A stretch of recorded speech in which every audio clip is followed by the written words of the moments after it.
gi chopo kare singo ma opogore opogore. Wach mare mogik. An ado wacho ne mana uwetena ma jodolo ni wachunguru motegno kuom adiera.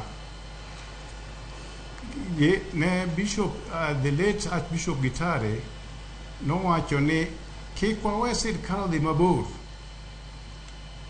mano wanyalo bedo cold. To bende kik waket jotendwa gi kibe machiegni ahinya kodwa, ginyalo wang'owa. Yani gimiluongo ni critical distance.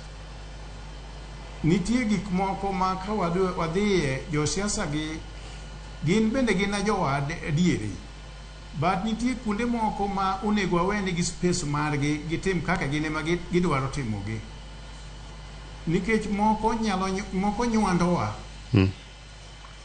Nitie yowni moko manie siasa ma ka in jadolo maduong' to ibende in kodgi e nywandruok ni, iyudo ni koro your moral authority bedo eroded. Omiyo nitie jowetewa ma gidwa hero josiasa ahinya, ma sasa ma winji josiasa ni ka to seringo. Such situations ok mi wabed gi prophetic authority to minister to our politicians. Omiyo warituru luongwa mokwongo kaka jodolo. Wawe mibadhi, kik waher envelope kuom politicians. Jo Kristo wa maritowa manomiyo wabedo jodolo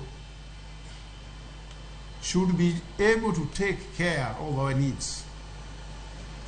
Moloyo kwa neno jasiasa to kuro lap dhowa ema lwar piny ni konyruok oloro ai malo.